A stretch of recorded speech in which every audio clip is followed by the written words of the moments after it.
if we could tell you everything. The entire history of the world. Now, what if we told you we could do it in just 2 hours? We're going to tell the whole story, from the Big Bang to the present day. How the planet prepared for the rise of man. How the Stone Age led to the steam engine. How the first seeds sprouted into cities and civilizations. Everything is connected, and the path leads to you. It took history 13.7 billion years to unfold. We'll show you everything you need to know in the next 2 hours.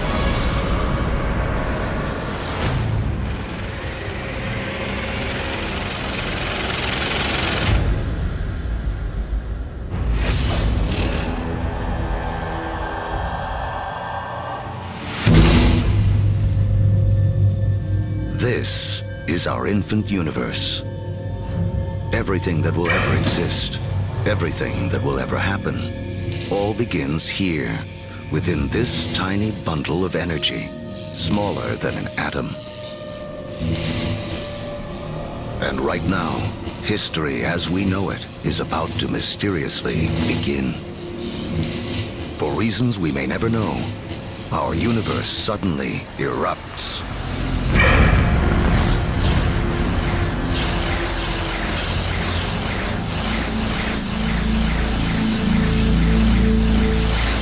In a millionth of a millionth of a millionth of a millionth of a millionth of a millionth of a second, it went from a size smaller than an atom to bigger than a galaxy.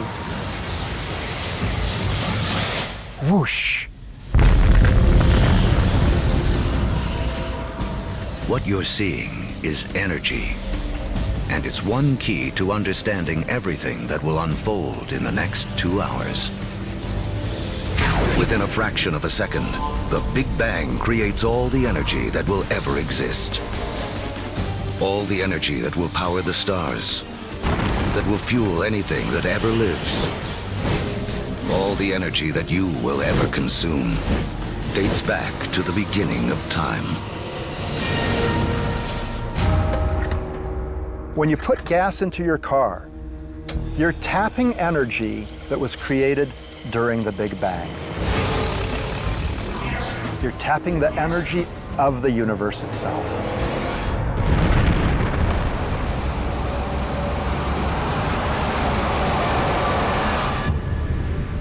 We're only a few minutes into our 2-hour journey, but already 380,000 years have passed. You are about to witness the birth of your original ancestors, the first atoms. This is hydrogen. The universe will use it to make everything in the world around us. Hydrogen is like a baseball team. You say, what player do I want to start my team with? Well, if I want to start a universe, I want to start it with hydrogen. Because from that, with a lot of heat and a lot of pressure, you can build more kinds of atoms. The first atoms blast through the early universe. And luckily for us, they don't spread out evenly. Because in those tiny pockets with more atoms, gravity, the great sculptor of the early universe, begins to work its magic.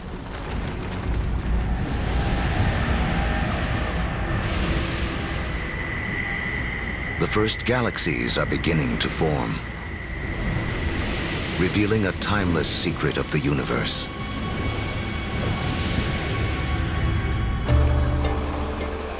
Throughout history, whenever more matter and energy can be drawn together in one place, more complex things can emerge. We have all of these urban centers around the planet where so much creativity, so much art, so much science, so much culture came about because of all these opportunities for things to interact with each other. Really, in a sense, where there is stuff, new stuff can develop, and where there isn't anything, nothing much can develop.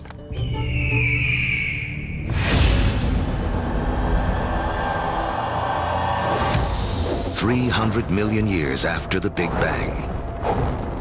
Inside of forming galaxies, gravity continues to squeeze together clouds of gas and dust, causing pressure and heat to violently rise. When the temperature reaches 18 million degrees Fahrenheit, hydrogen atoms slam together, creating a new element, helium, and radiating bursts of energy. The first stars are born. Suddenly, there were these new beacons of light shining forth, pouring energy into the universe. Let there be light. But something is missing from this early universe. There are billions of stars, yet not a single planet. To form planets, and eventually people, to take the next leap that would make all of history possible, the universe needs more to work with than just hydrogen and helium. The complicated elements, the heavier things that we build stuff out of, for example, iron or life built out of carbon and things like that, they're actually manufactured in stars. We may see stars like our own sun as sources of light, but there is something bigger happening deep inside. Stars are element factories. They fuse hydrogen into helium, helium into lithium, forging 25 of the most common elements we'll need to live, including carbon, oxygen, nitrogen, and iron. So, more than 12 billion years ago, stars are already creating the element that will spur the Iron Age, allow for the building of cities, and the creation of some of mankind's most famous monuments. But a look at the Statue of Liberty reveals the next challenge awaiting the early universe. While the statue's frame is iron, her skin requires an element too heavy to be made in stars.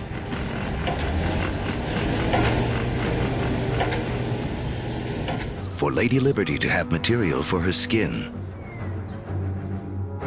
for there to be gold for wedding rings, or uranium for nuclear reactors, some elements had to be created another way. Stars don't have enough energy to do the job, but if the element factory isn't powerful enough, how about blowing up the factory? Just a few million years after the first stars formed, some of them exploded. Wham! These explosions, known as supernovas, are the biggest blasts in the universe since the Big Bang, providing the extra boost of energy needed to fuse heavier elements. In the fiery blast of their own destruction, stars create uranium, gold, all the rest of the elements that will fill our world, including copper. The periodic table of the elements is really sort of a library of matter in the universe. Those are your building blocks. Everything is coming out of that particular chemistry set.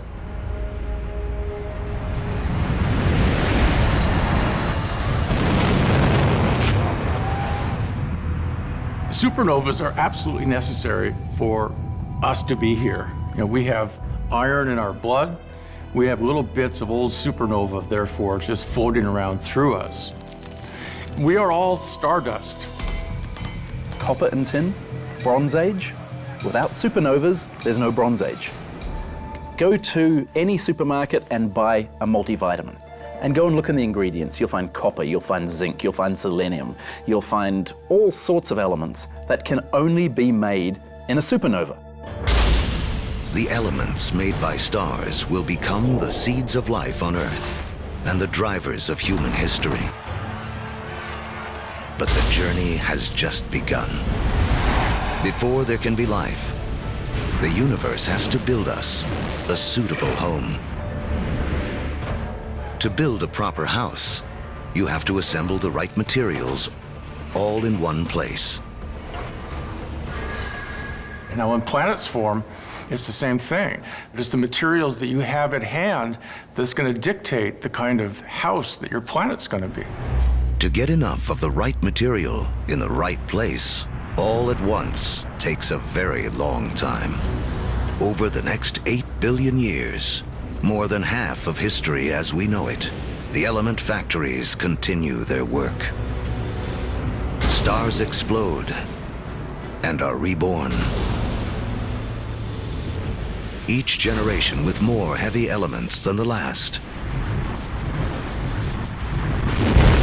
Until 4.6 billion years ago. Finally, there are enough materials gathered for the next step on the path to us.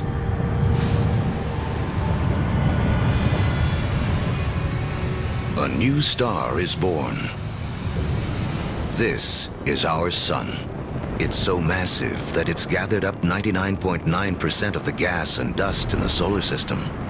But there's still just enough left behind for gravity to build some other things. Like planets. The third one out from this star will be our home. By the time Earth emerges, just over 4.5 billion years ago, 2/3 of the history of the universe has already passed. The first sunrises sweep across a foreboding alien planet. A world spinning so rapidly that a day lasts only 6 hours.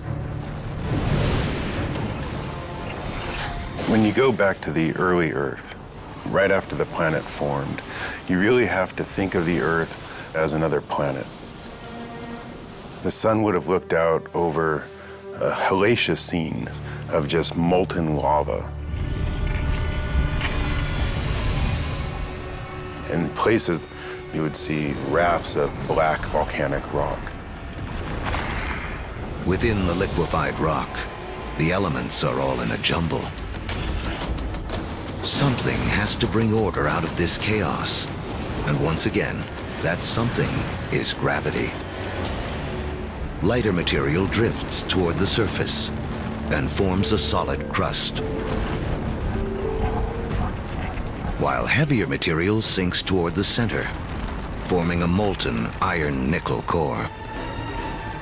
This churning liquid metal creates a magnetic field that reaches out into space.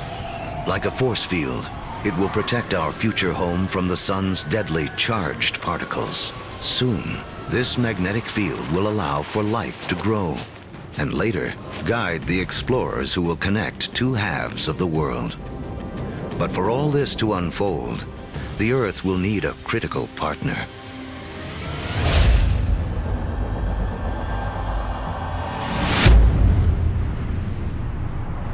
$4.5 billion years ago, an object the size of Mars smashes into the planet at 25,000 miles per hour.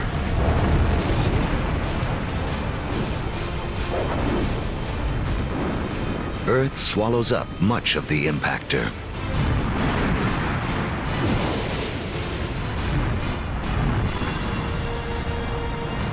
But a spray of molten debris is whipped off into space. Within as little as a year, gravity gathers this debris into a secondary sphere in orbit around the Earth, where it has been ever since. The formation of the moon was an incredibly important event in Earth's history. And in fact, its creation over 4 billion years ago is really important to the Earth's climate today. The moon keeps Earth steady. Its gravitational pull prevents the planet from wobbling, saving us from wild climate swings. And the collision that formed the moon leaves Earth tilted on its axis, giving the planet a key ingredient to life: seasons. Having seasons is very, very important for the evolution of life on the Earth. And having some stability in the tilt of those axes, that's very, very important also for maintaining life on the Earth. The moon's gravity also begins to slow Earth's rotation, which will eventually lengthen our days from 6 hours to 24.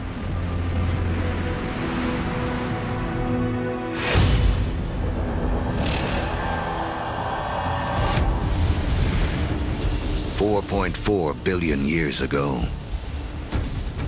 It's too hot on Earth for liquid water to exist, but there's water vapor, steam in the atmosphere.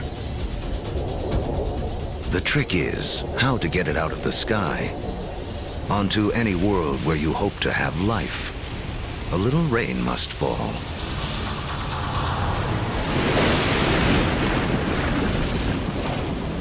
For millions of years, as the planet cools, rain pours down, forming puddles, lakes, and eventually our oceans. By 3.8 billion years ago, our planet has a moon and permanent oceans. But it hardly resembles the place we now call home. To become the stage for all of human history, Earth needs an oxygen-rich atmosphere, fertile continents for people to discover and develop. Who will create our modern world? There's 1 trillion of them crawling on your skin right now.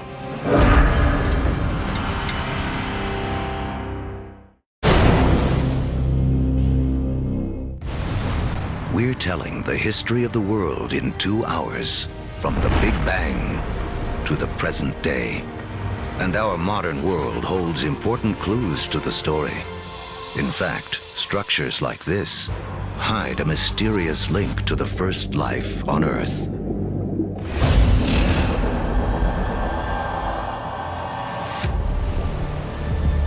$3.8 billion years ago,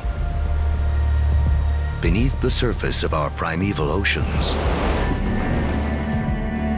a revolution is taking place. 6 simple elements, including hydrogen from the Big Bang, and oxygen, carbon, and nitrogen created by stars, have combined to form the key substances that will make up all life, including us. The most spectacular is DNA. Within its spirals hide the secret codes of life. 700,000 years after the planet first formed, life on Earth begins. We stand not on the shoulders of giants, but of tiny organisms, bacteria. We're very egocentric. We think that we animals run the world, but in fact, we are very late entrants. It was an empire of bacteria long before animals. Animals come along, and we like to think that we wiped out that empire. Well, we would be dead if we wiped out that empire.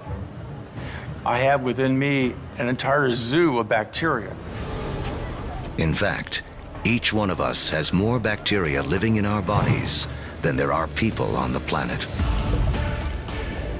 For billions of years, microbes like these will have Earth to themselves. Like our infant universe, the first life is small, simple, and full of possibilities. The secret of how it explodes into all the incredible forms we see today, including us, goes back to the beginning of time. As we've seen, all the energy that will ever exist was created in the Big Bang. All creatures need to grab their share of this energy to survive. The more we harness, the more efficiently we use it, the more complex we can become. And almost all of our share of the Big Bang's energy is beamed to us by the sun. 2.5 billion years ago, some very special bacteria figure out how to consume the sun's energy to live. In doing this, they also create the most important waste product in the history of the world: oxygen. Soon, oxygen will remake our world. But first, it has another important job to do. Earth's ancient seas are full of iron particles, and everyone knows what happens when oxygen meets iron. Here I'm a little bacterium. I've produced this oxygen molecule, and here's a big piece of iron clump. I rust it. This rusted iron collects on the seafloor. Billions of years later, these huge deposits will be raised up to become major sources of the world's iron and steel. It was these iron deposits that later on drove the Industrial Revolution. In this way, the Brooklyn Bridge and the other early landmarks of the Industrial Age are a direct link to some of the first life forms on Earth. Once there's no more iron left in the sea to rust, these ancient bacteria have a mission to complete. They create so much oxygen that it fills the oceans and escapes into the atmosphere. And from then on, we have a very different planet from all the other planets in the solar system. Now, life takes a giant leap. For the first time, some bacteria learn to live on oxygen. Every human breath is a ritual, 2.5 billion years old. Life tends to stick with what works, even over the course of billions of years. Oxygen is a game changer. By taming its power, life has found a better way to energize itself, 20 times more efficient than anything used on Earth before. What life does with all this new energy will be the story that leads to us.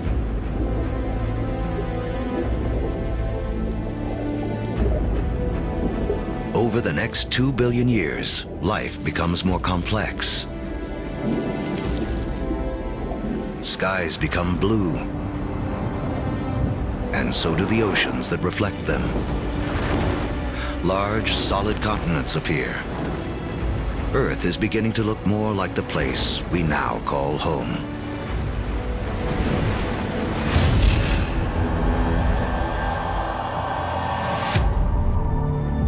$550 million years ago, as the planet celebrates its 4 billionth birthday, oxygen levels in the atmosphere have risen from next to nothing to as much as 13%. Take a deep breath, because life on Earth is about to go wild.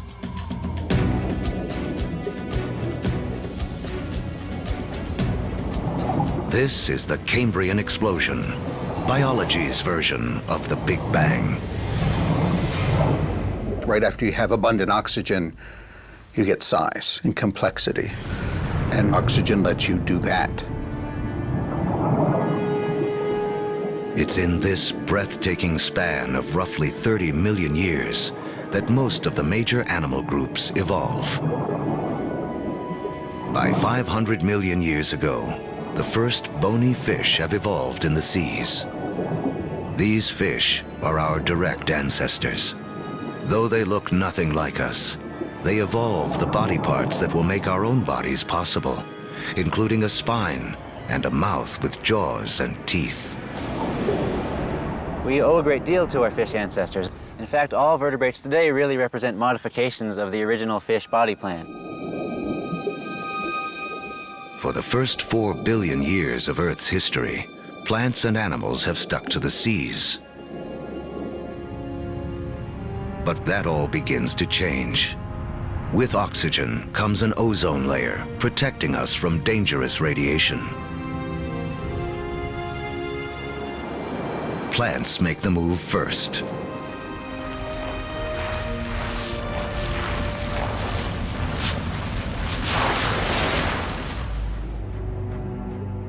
Around 400 million years ago, animals are ready to take the leap. Among the first ashore are the amphibians, whose descendants will include us. The most amazing thing about animal evolution ever, for me personally, is that moment that first amphibian walks out of the primeval ocean onto land and takes a big gulp of air. Kind of like great-great-great-great-great-great-grandpa coming out of the ocean and seeing this fantastic world. And it's like, hey, I can live here. Look at those trees, look at those bugs. There's food here, I can do this.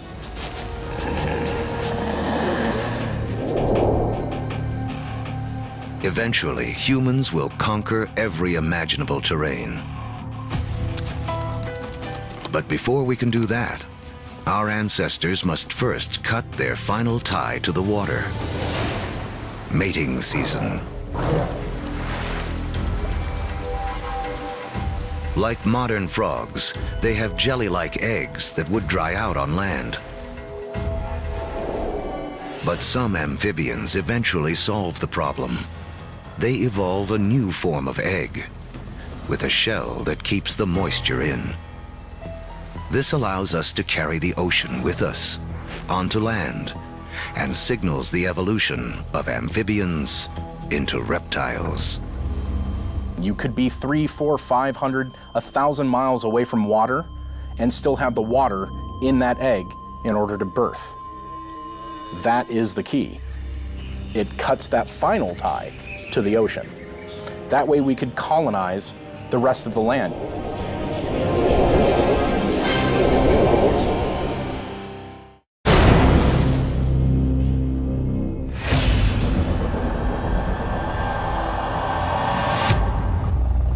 $300 million years ago, life flourishes in massive tropical swamps where planet Earth is cooking up a surprise. As plants die here, they are buried, compacted, and cooked. Energy created in the Big Bang and radiated by the sun to plants on Earth is now locked away underground as coal, a gift to be opened by human beings millions of years in the future.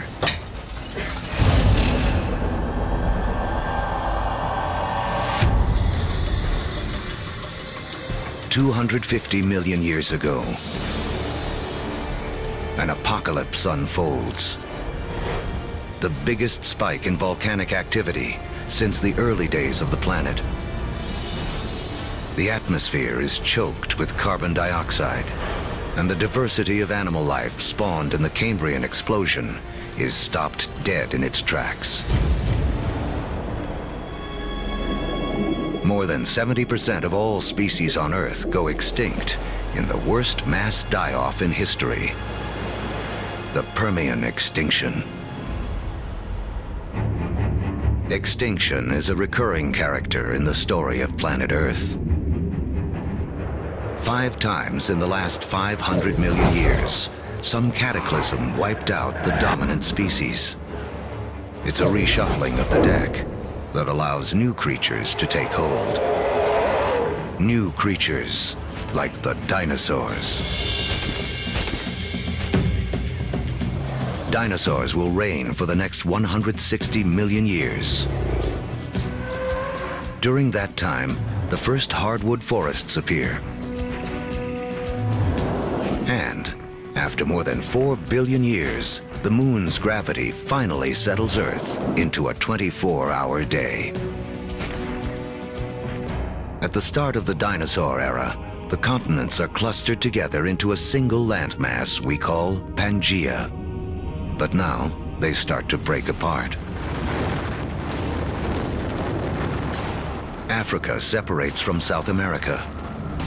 The vast Atlantic Ocean opens up, creating what will become one of the defining barriers of human history, the gulf between the old and new worlds. The undisputed stars of the dinosaur era are animals like Triceratops and T-Rex, but there are some important creatures scurrying around their feet. If we were to trace our lineage back far enough, we would come to really small shrew-like mammals surrounded by these titans of reptile life. During that time, mammals, we were living on the fringes. We were maybe stealing dinosaur eggs, maybe just eking out an existence. So the dinosaurs kind of held us back.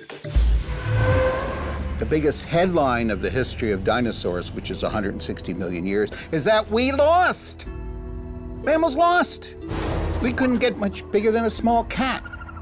For 160 million years, all the medium-sized, medium-big, big, gigantic, and stupendous animals were dinosaurs. For that whole time. They beat us fair and square. But the deck is about to be reshuffled.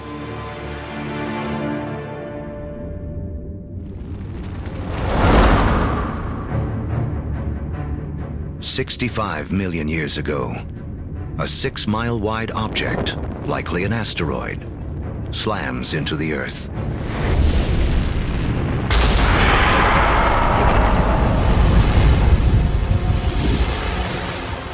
A dust cloud blocks out the sun.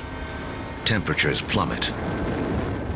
Every creature on land weighing over 50 pounds goes extinct. The reign of the dinosaurs is over. The greatest gift that the dinosaurs ever gave us was dying. When they went extinct, it gave the mammals time to rise. It doesn't take long after the disappearance of the dinosaurs for the first true primates to appear. Like their later versions, including us, these mammals have evolved forward-facing eyes, allowing for accurate depth perception and flexible hands with 5 digits. They have 5 fingers, just like us, which means we can grasp things. If you think about other animals that don't have digits organized the way ours are, their ability to hold things, to manipulate objects, is much more limited. 50 million years ago, our primate ancestors are evolving on a planet that is warming. It's so hot, there are jungles at the poles. As the continents drift, the Americas and Africa have almost fully taken shape. But in northern Africa, modern-day Egypt is submerged beneath an ancient sea. On the floor of that sea live small-shelled creatures called nummulites. Their shells, made of calcium and carbon, pile up on the sea bottom over millions of years, where they form into limestone. Limestone that will be used to build the Great Pyramids. If you look closely at the pyramids today, you can still see evidence that these 4,000-year-old monuments are, in fact, made of 50-million-year-old seashells.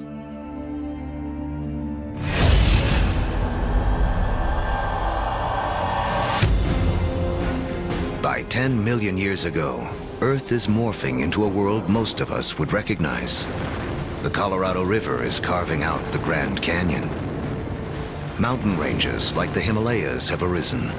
They're so tall, they disrupt weather patterns, setting the stage for a colder planet.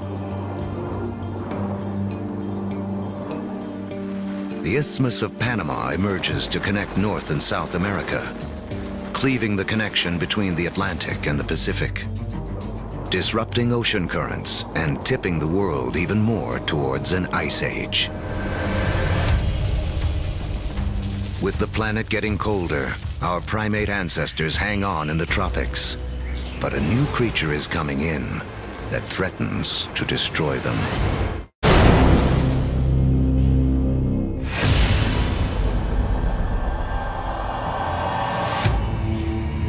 "7 million years ago,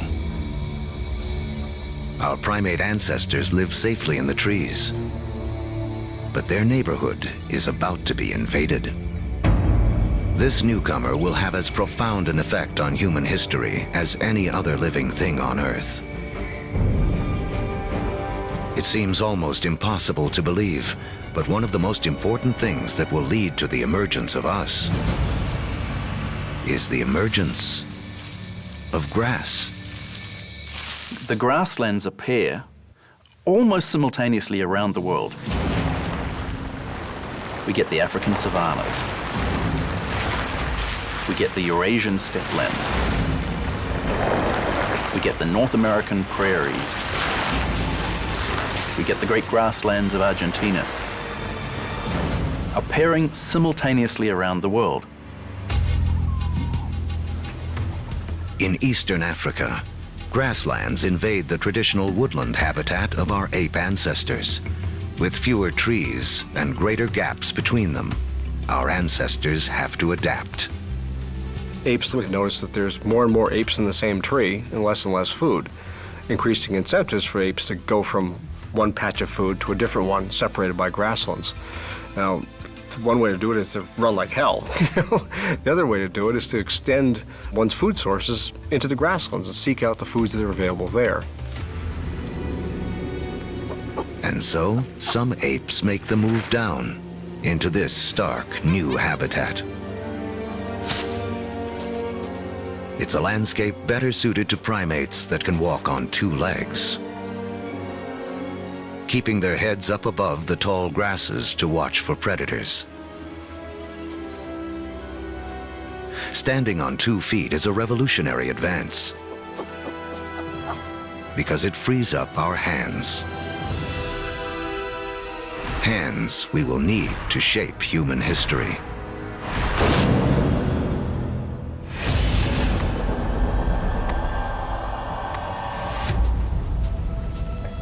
$2.6 million years ago, early proto-humans, or hominids, walk an Earth whose rocks are loaded with the element silicon. Created in the cores of stars billions of years before, silicon is the second most abundant element in Earth's crust. One of its chemical quirks is the ability to bond with oxygen to form crystals that combine into solid rocks. Rocks that can be chipped and shaped without shattering.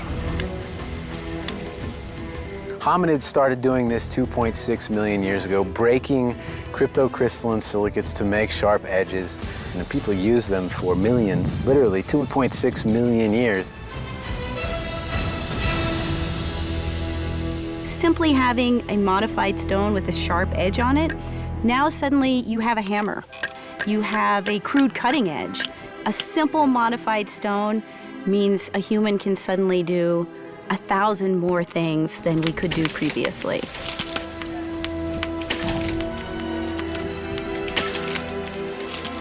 That little extra bit of technology enabled our ancestors to persist and eventually turn into us. Silicon launches the first technological revolution, the Stone Age. Millions of years after it powers our first handheld devices, another chemical quirk of silicon will make it the height of technology once again. The next leap towards becoming truly human relies on a little-known secret of our home planet. In the known universe, it turns out Earth may have a rare and special power.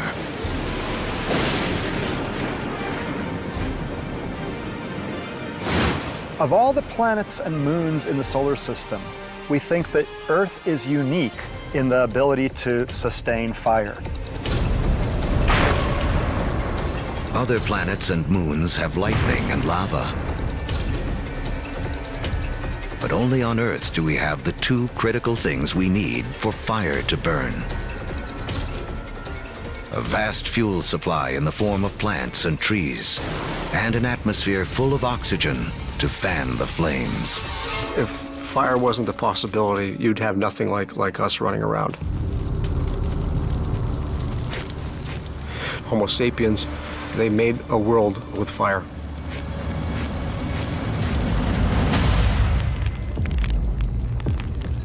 Our ancestors have fire firmly under control by 800,000 years ago. It's a skill that connects us back to the very beginning. Remember that all energy was created in the Big Bang, and all life is in a competition for our share of this energy. Using fire to cook is like having an external stomach to break down foods, releasing more calories, giving us more energy, which in turn allows us to support bigger brains. Fire is also the ultimate gateway technology. We will soon use it to turn clay into pottery, metal into weapons, water into steam power. If you don't have fire, you can't have the internal combustion engine. No fire, no metal. No fire, no rubber. It's a technology that opens a world of possibilities for creatures that know how to use it.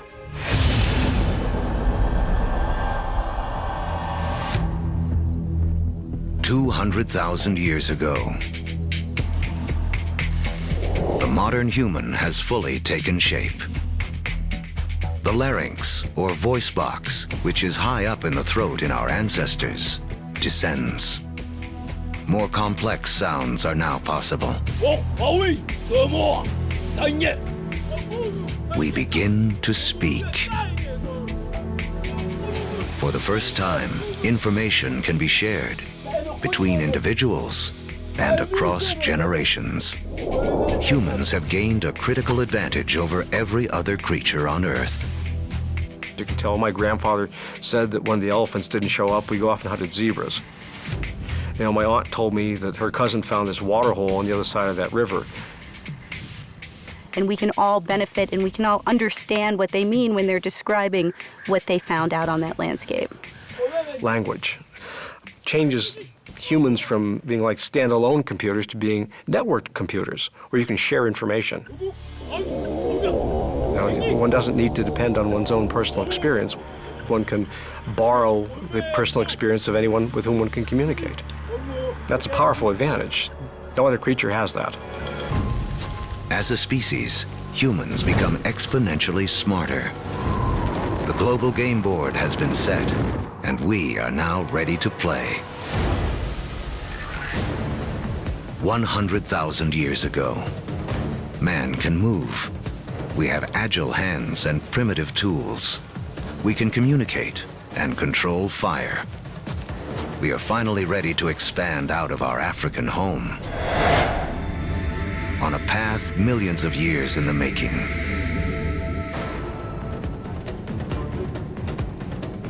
Shifting continents have linked Africa and Eurasia into the largest contiguous landmass on Earth, Afro-Eurasia. 33 million square miles, more than twice the surface area of our entire moon. For early humans, this means more than half the land on Earth can be reached on foot. Human dispersal was a crucial game changer. We are one of the few primates that live on more than one continent simultaneously. So what that means is that we're better insulated from the kinds of things that cause big mammals to become extinct than other primates are. It's extinction insurance. Dispersal is extinction insurance. But just as the world begins to open itself up to man, the planet turns on us. An ice age begins. Now the planet will test us like never before. By 50,000 years ago, glaciers begin to advance down from the North Pole. At the same time, humans continue their conquest of the globe, arriving in China and Australia. By 30,000 years ago, Homo sapiens reach Europe for the first time. By 20,000 years ago, with the ice nearing its most extreme, the march of man reaches the frigid tundra of northeast Siberia. Despite the trials of the Ice Age, man endures and develops the last skills we will need to be truly human. The clues lie in these symbols. We have taken an intellectual leap to think beyond the here and now, beyond what is simply needed to survive. We can only start saying we have an organism that is human, that is the same as us, when we start seeing evidence of symbolic thought. It's when we start seeing a picture of a cow that everybody will recognize as the picture of a cow. Because only when we start seeing all of those things can we say that is a human. People or creatures that think like us, that see the world in the same way as us. And from that moment on, human history was marked to be radically different to any other species on this planet. Now, with huge amounts of the planet's water locked up in ice, sea levels plummet by 300 to 400 feet. The last great barrier to the spread of man is erased. We come across the Bering Land Bridge from Siberia to North America. We are telling the history of the world in 2 hours, and in just 1 hour, more than 13 billion years have already passed. These years of preparation have allowed man to finally emerge and spread out across the planet. And human history as we know it can truly begin.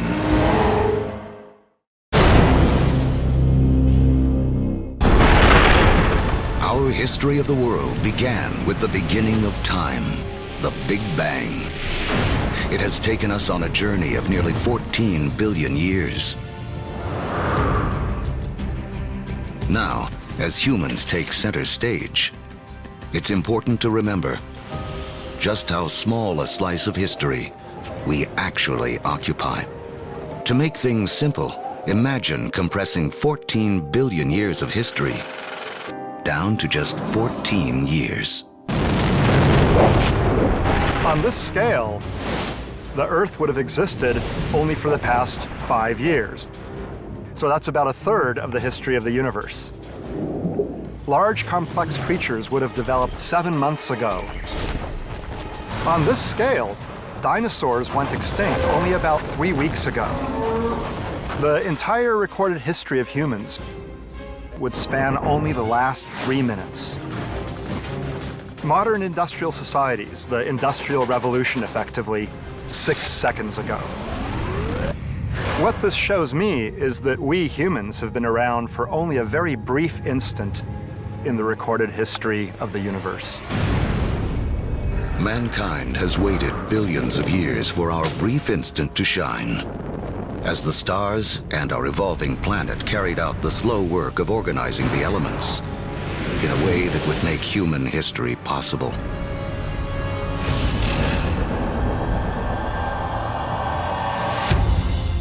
It's 10,000 BC, less than 100,000 years after expanding out of Africa.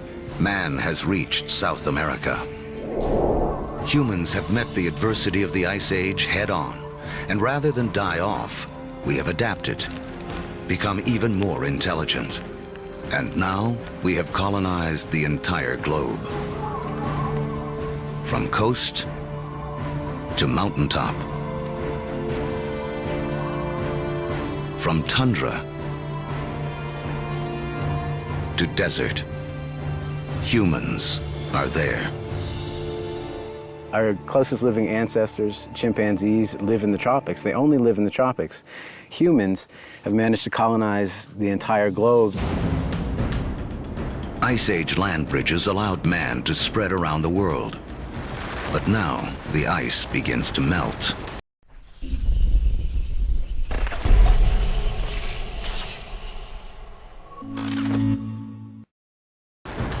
And sea levels rise again. Humans are trapped and separated in 2 vast and unconnected hemispheres. Each pocket of humanity left to make the best of what it has been given. As the glaciers recede, they carve out lakes, rivers, and bays. The map as we know it emerges. In Africa, increased rainfall causes Lake Victoria and Lake Albert to overflow and form Egypt's Nile River. In Eurasia, other rivers emerge. The Tigris and Euphrates in Mesopotamia, modern-day Iraq. The Indus in modern-day Pakistan, and China's Yellow and Yangtze. These river valleys become critically important for how human history will now be played out following the retreat of these ice sheets. These are the river valleys whose waters and fertile soils will allow the first seeds of civilization to be planted. With temperatures warming after the Ice Age, plants and animals are more plentiful. and man can finally choose to stop moving. Permanent settlements begin. Populations grow.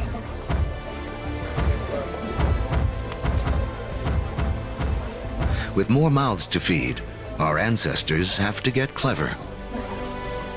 They had to find a way to increase the amount of food they could get from the surroundings. Now, one discovery forever changes the planet and the path of mankind. We learn to plant seeds. And the seeds we sow come from the same plants that millions of years earlier spurred our evolution from ape to man. The unheralded hero of human history, grass. A grass seed is tiny, right? It's no food. I can hunt a bison or I can take grass. I'm gonna hunt a bison, right? Ironically, grass seeds become the most important food crops in the world, but they're the things that are ignored by hunter-gatherers for thousands and thousands of years. People don't start using them until they absolutely have to use them. Some of the species of grass that we are most familiar with includes sugarcane.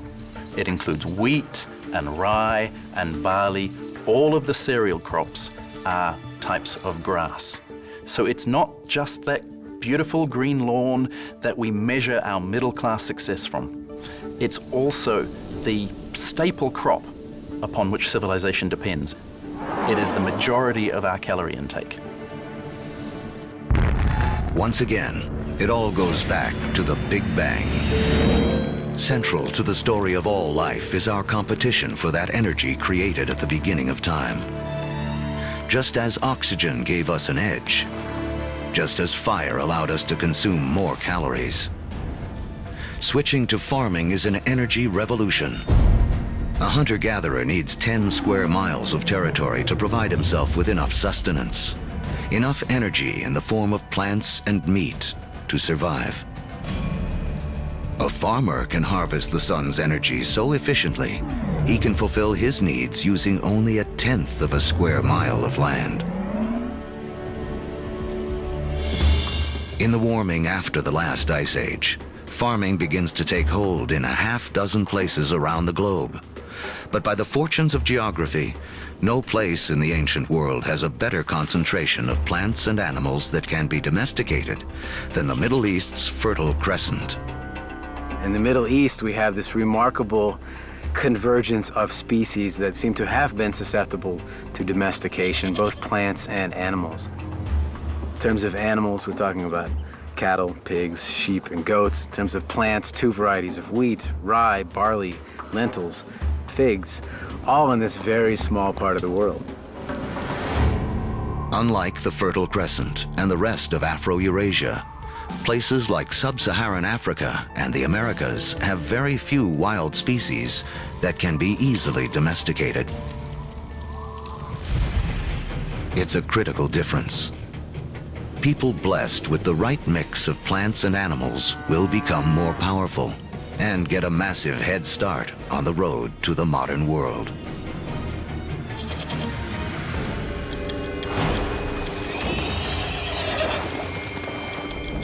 One animal that gives any human who can tame it an almost unbeatable edge is the horse. It's a little-known fact that although horses first evolved in the Americas, they died out there along with many other large mammals around 10,000 BC. There were at least 3 species of Ice Age horses in North America, maybe more. Some as small as ponies, some as big as Clydesdales. And they had evolved in North America for 40 million years. They're part of the whole history, and then they're gone. They're gone. These powerful potential allies disappear before they can be used by the first North Americans. Fortunately, before that happened, large numbers of horses escaped back across the Bering Strait land bridge and spread out across the great grasslands, the steppe lands of Central Eurasia. A narrow escape that had a profound effect on human history. Around 4000 BC, nomadic people in Central Asia learned to tame them for the first time. Domesticated horses will be harnessed across Eurasia, advancing everything from work to warfare. perhaps no other animal has had a bigger influence on the course of human history. And the circle wouldn't be complete for another 5,000 years, when Christopher Columbus would bring horses with him on his second voyage to the Americas. His horses would be the first to set hooves in the Americas since the Great Die-Off over 10,000 years earlier.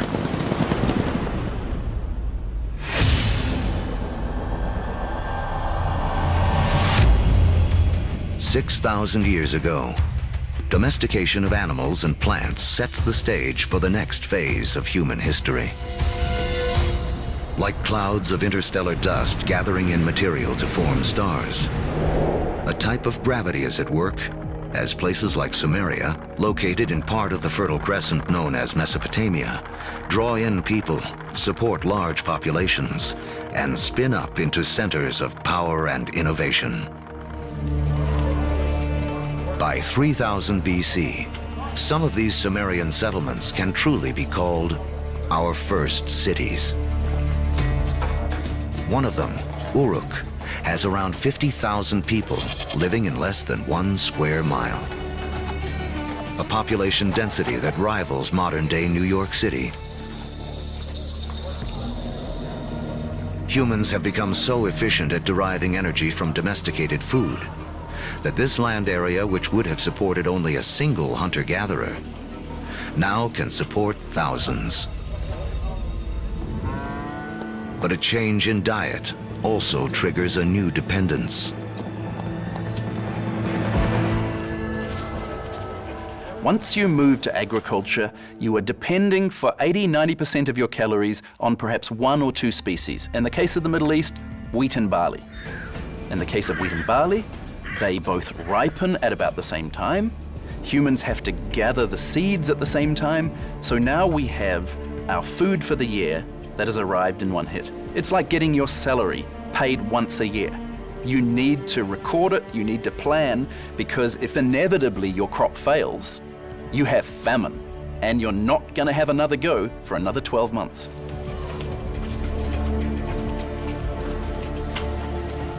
In these first cities, crops are king.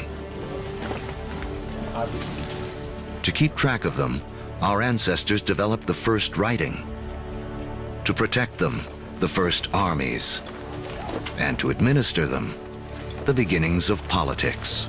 When you have hundreds or thousands of people who are living together, there's simply too many people to sort of run around and create a census. It creates a need for government. It creates a need for some form of social and political hierarchy. Planting seeds has set man on a new path. Settlements have grown into cities. But to take the next epic step from city to civilization, we'll need the help of a very surprising creature.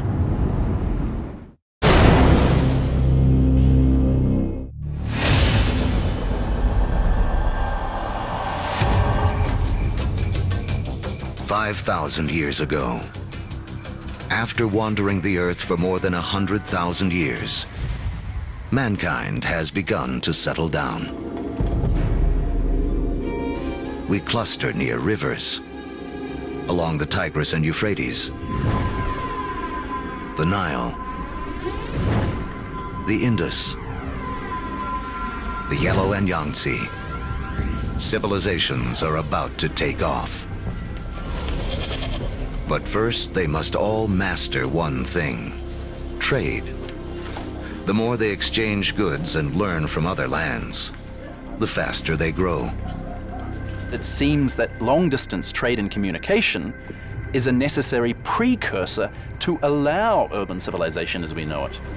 And surprisingly, the first civilizations arise on the back of a creature with a lowly reputation in the modern world: the donkey. The donkey caravan is the interstate highway and high-speed internet of its day. Their routes will lay the groundwork for the modern world. Moving not only goods like timber and bronze, but ideas and stories. The civilizations they connect will be some of the first described in the Bible. The caravan routes converge at the Persian Gulf, where they link up with ships that carry goods to India. It essentially brought these civilizations together into great cultural and material exchange, and really was the beginning of the trend towards globalization. It is a key to understanding how our world works to this day. Just like the first civilizations, we trade and form networks. These networks form hubs. And throughout history, being at that hub has meant one thing. The amount of ideas, the amount of cargo that passes through a region seems to have a direct correlation to how powerful and important they are. By 2000 BC, humans have gone from humble huts to massive monuments. In Africa, great pyramids arise on the banks of the Nile. The first stages of Stonehenge rise up in ancient Britain. And back in Sumeria, artificial temple mounds called ziggurats climb ever higher toward the heavens. To cement these massive structures together, the builders of Sumeria turned to a substance that oozes from seepages along the Euphrates River. It's called bitumen. Used as asphalt in the modern world, it is the first petroleum product to be exploited by mankind. While bitumen is highly prized, the lighter, thinner substance oozing from the ground along with it is considered a nuisance by the ancients because it catches fire so easily. The ancients call it naphtha. We call it gasoline. And it's one of the first indications of the vast oil fields that will one day turn the cradle of civilization into a center of wealth and warfare. The legacy of these first civilizations can be seen in surprising ways. The Sumerian counting system was based on the number 12 rather than 10, which is why we divide our days into two 12-hour blocks, our hours into 60 minutes, and our minutes into 60 seconds. The Sumerians also likely invented the wheel, which eventually leads to another innovation that will change the course of man, the chariot. Thus bringing together the Sumerian invention of the wheel, right, with the domestication of the horse that had occurred amongst these nomadic peoples into this really formidable piece of military technology. Around 1200 BC, a chariot-driven clash of civilizations cuts off trade routes for copper and tin, the metals we need to make bronze tools and weapons. But luckily, the stars have made us an alternative: iron. Now, metalsmiths make a crucial discovery. By working at higher temperatures, they can release the power of this ancient metal. Easier to sharpen and 700 times more common on Earth than copper. It is a game changer. Humanity enters the Iron Age.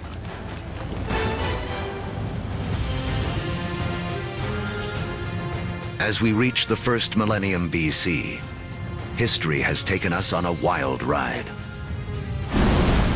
From the initial blast of the Big Bang to the formation of Earth and its first creatures, and the rise of man. We've seen the Ice Age create bridges to spread mankind around the world, then strand us on different continents, leaving us to survive on what we have at hand. So by 1000 BC, the world remains a divided place. The trade network that connects much of Eurasia and North Africa doesn't yet penetrate the planet's driest deserts or cross the vastest oceans. Cut off by geography are people in places like sub-Saharan Africa and the Americas. With few easy-to-domesticate plants and animals of their own, they remain tied to more ancient ways of life.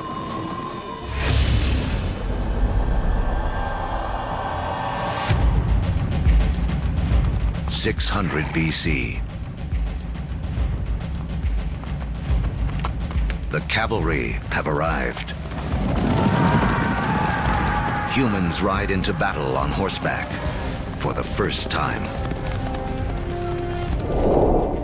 We've seen that just taming a horse gives man a massive advantage.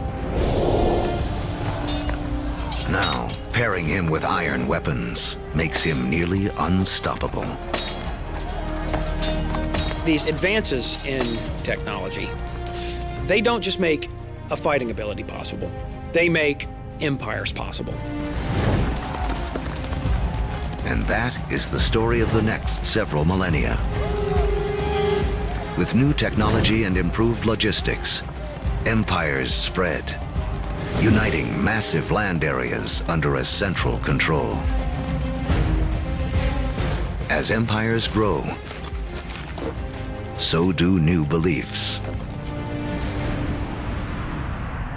One interesting phenomenon we see with the rise of these empires is this idea of monotheism, this idea of a universal God that develops over time, and it's just a phenomenon. Judaism emerges, from which we eventually get Christianity and Islam. Buddhism and Hinduism also arise. The 5 major religions today are all rooted in this remarkable era. Although empires spread, some great powers remain isolated. The rise of the Himalayas 50 million years earlier has left China cut off from trading with the rest of the world. But that is about to change.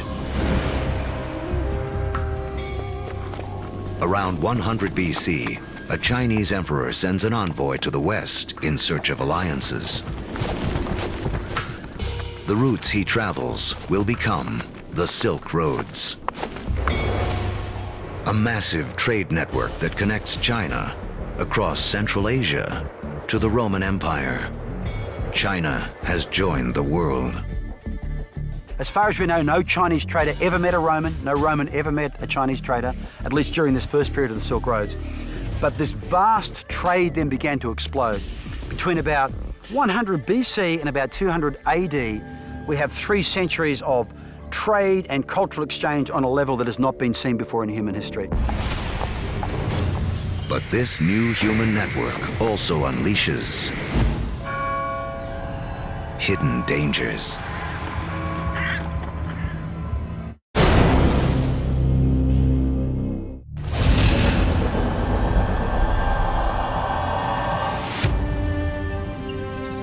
By the beginning of the Common Era, great empires have risen, and a massive trading network connects most of Europe and Asia.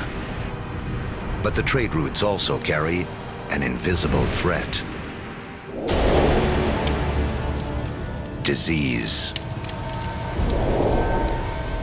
Massive epidemics that some blame for taking down both the Roman Empire and China's Han Dynasty.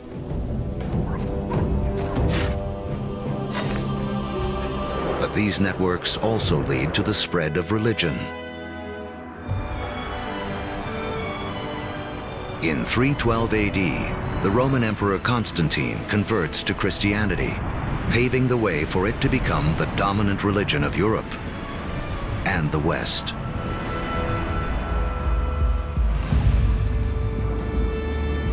Three centuries later, Islam also emerges. A religion that will, for a time, unify a territory 2.5 times larger than Rome ever was. Arab trade will drive innovation for the next 1,000 years and expand the global network to places it has never gone before. The Arabs are sitting in the middle of Afro-Eurasia. There are Arab traders who are sailing off to China. There are Arab traders who are traveling all the way to the Atlantic Ocean. So they are sitting in the middle of the hub. One secret to Arab trade: the camel. A creature whose ancestor, like the horse, escaped across the Bering Land Bridge out of North America. A caravan of 6 camels can lug as much as 2 tons of cargo as far as 60 miles a day, twice the load of a donkey caravan in half the time.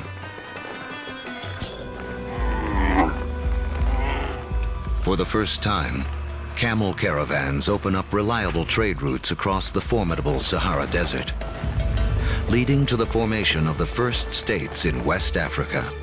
Arabic trade expands, moving salt from the Sahara to Rome, rice from Eastern Asia to India, the secrets of making paper out of China into Europe, and countless other inventions and ideas around the world. Where does our word for lemon come from? Where does our word for coffee come from? They're all Arabic, because the Arabs brought a huge number of food crops into Europe. Oranges, citrus crops, they come from South China. Yet they don't make it to the West until the Great Age of the Arabs. In Islamic North Africa, one Italian merchant named Leonardo Fibonacci becomes well schooled in the ways of Arab traders. He picks up on a simple but ingenious counting system that originated in India but is used extensively in the Arab world. His writings will spread this knowledge to Europe and around the globe. With everyone counting the same way, business and trade will explode. And because of Fibonacci, people today still almost universally use the numbers known as Arabic numerals. But there is another idea Arab traders will spread, something even more influential. It originates in China around 800 AD. A Chinese alchemist in search of an elixir for long life instead stumbles upon chemistry that can bring sudden death. He combines carbon and sulfur with saltpeter, a compound made of potassium, nitrogen, and oxygen. Forged in the stars, these elements now come together to make gunpowder.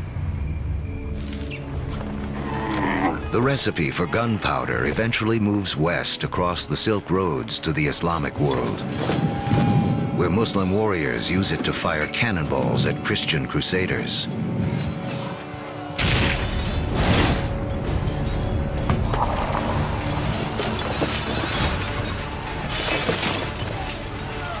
Europeans pick up on the idea, embracing and perfecting gunpowder weapons.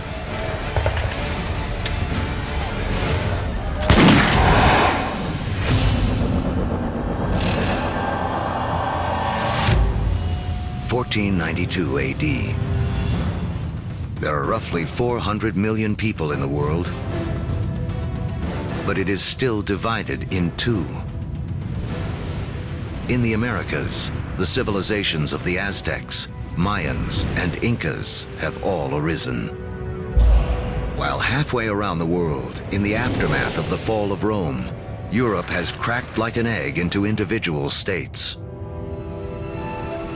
For Italian-born Christopher Columbus, this means he can appeal for funding from a succession of European rulers, until he finally convinces the King and Queen of Spain to back his expeditions. It has taken all of Earth's history to make Columbus's journey possible. For tacking into the wind, he uses triangular sails, a technology copied from the Arabs. To guide him, the compass, an invention from China. And guiding the needle, a magnetic field formed with the core of the planet itself. Although Columbus is looking for a new way to sail to India, what he does instead is finally and forever connect the two halves of the world. The voyage is not just significant in American history. As you'll see, it's a pivotal event in all of human history. Nothing will ever be the same.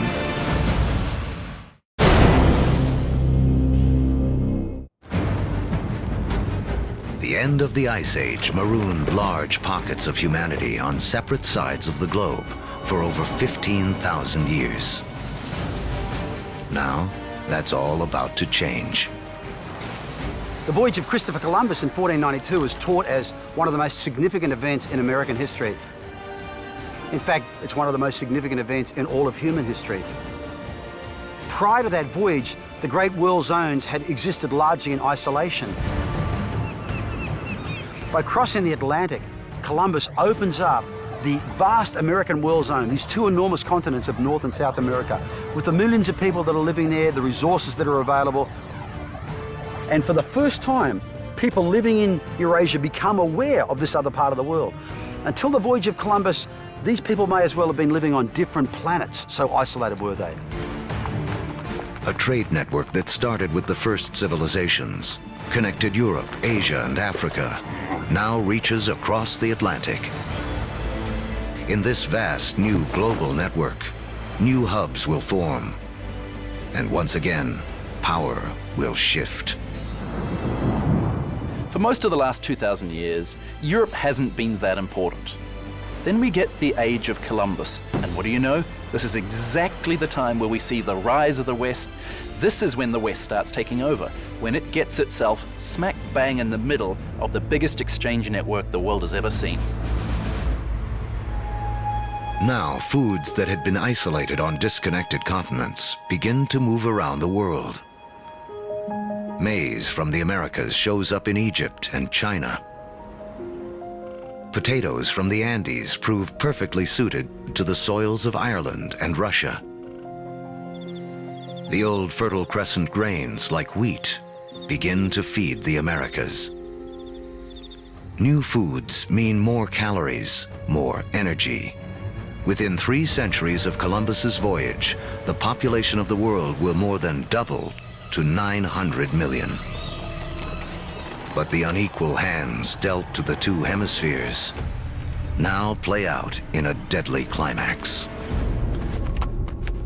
European conquistadors, inheritors of the agriculture and animals of the Fertile Crescent, and the trade spread along the vast networks of the Old World, come bearing guns, riding horses, and carrying infectious diseases. The result, slaughter. In the years following Columbus's first voyage, 95% of the native population in the Americas will die from European guns and germs.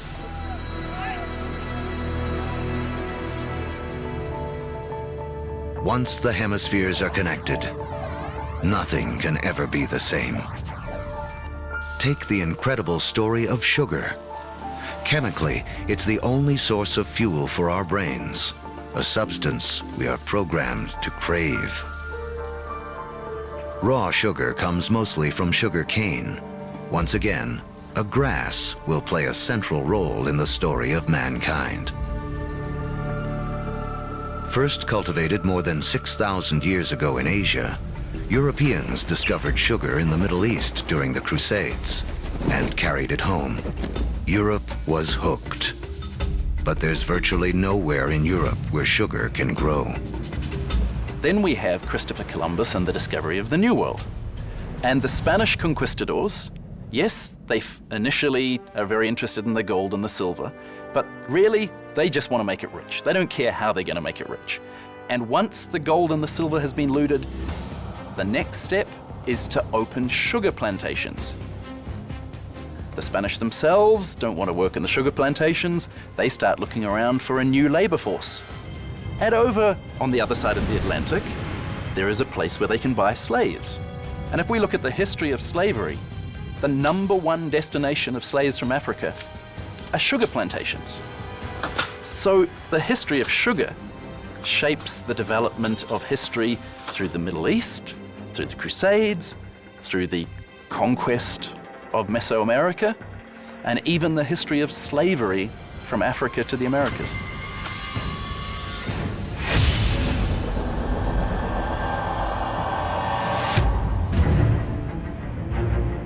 In the year 1700, mankind has hit a wall. Most humans continue to live simple lives, more like our ancient ancestors than our own. When you think back to the world in 1700, Most people were farmers. Most people practiced small-scale subsistence agriculture. Most manufacturing was done in workshops. In 1700, it takes over a year for cargo and information to circle the planet. Longer than it would take us today to get to Mars. What's holding us back is how we power our lives. In Egypt of 2000 BC, 90% of all work was done by human muscle, with animals kicking in the rest. By 1700 in Europe, the majority of work, 70%, is still driven by human muscle. Muscle power alone can't clear the path to the modern age. But there's a breakthrough hidden deep within the Earth.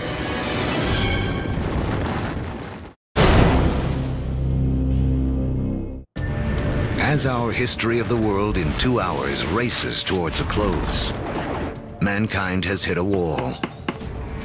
Human progress is stalled by the limits of our muscle. To break through, we'll need a new way to power our lives and the entire history of the world. Remember that billions of years ago, iron from exploding stars was gathered up into planet Earth during its formation. Thousands of years ago, man started using this iron for tools and weapons. To keep our forges burning, we began cutting down our forests. Now, 300 years ago in Britain, iron is in high demand, and the trees are running out. The British need a new source of fuel, and thanks to the decayed remains of ancient ferns, they have one. Coal. But coal itself won't power mankind into the modern world. There's one more fateful twist in the story. As the quest for coal takes miners ever deeper into the ground, water begins flooding the tunnels. To pump out the water, a new invention is needed. In 1712, Thomas Newcomen produces a pump powered by burning coal and driven by steam. Newcomen's machine is the first practical steam engine. It is this combination, energy and engine, fuel and machine, that will free man from the limits of his own muscle and change the world. The Industrial Revolution begins. Along with political revolutions in America and later France, this technological revolution forever transforms the landscape of the world. And before long, the Atlantic world has become the new economic, therefore cultural, therefore political, therefore military leader, and will utterly dominate global geopolitics from that moment to this. Trains thunder across the countryside. By the 1870s, the internal combustion engine has arrived, and the Germans invent its killer app, the automobile. Oil, the substance which the ancients considered too flammable to be of any use, becomes the most important commodity on the planet, fueling even more innovation. The telegraph and telephone move messages at lightning speed. With electricity, mankind reclaims the night from darkness. The hub of power has shifted. In 1800, Europeans and their descendants controlled 35% of the land on Earth. By 1900, they control 85%. By the 20th century, fossil fuels and the internal combustion engine have amplified everything, including warfare. That technology meant that military power and military conquest was something that could be international in a way that it had never been before. In the 20th century, almost 3 times as many people are killed as a result of war as in the previous 2,000 years of human history combined. The application of the industrial skills, the industrial technologies of the 18th century reached their culmination, I think, with these extraordinary events.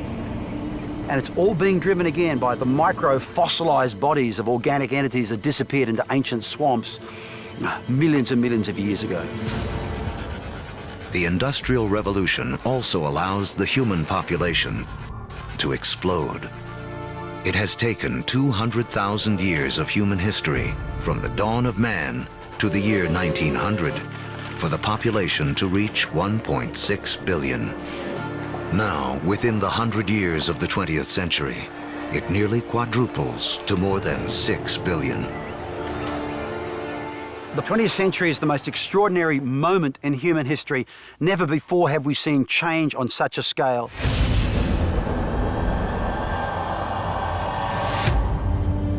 Today, humans number close to 7 billion. We are the dominant players on the planet. We have learned to harness 50,000 times more energy than our ancestors just 10,000 years ago. This energy drives our fast-paced lives and a literal World Wide Web, a network that, as we have seen, has been in the making for as long as humans have walked the Earth. Our 2-hour story is coming to an end. A story that really began 14 billion years ago with a tiny universe where everything was all in one place. Then the Big Bang. All the energy that has ever existed created in an instant. Gravity sculpted our universe. For billions of years, stars and supernovas created all the elements we would eventually need. Then an extreme Earth took shape and settled into just the right conditions to support life. As the planet evolved, life competed for energy and grew more and more complex.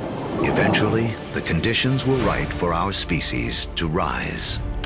We mastered stone and fire. When the Ice Age came, we spread around the planet. And when the ice melted, we were stranded on different continents. We learned to bend plants and animals to our will. We built cities, then civilizations. We created a vast network that linked empires, joined continents, then crossed oceans. Just when it seemed we had reached our human limit, we found the energy and technology to carry us into the future. On Earth, the seeds of the past have bloomed into a present filled with energy and creativity. The stories of billions of lives have played out against the backdrop of a universe almost too vast to comprehend. In everything that we do, in all that we are, we remain living monuments to the past as we continue to make history every day.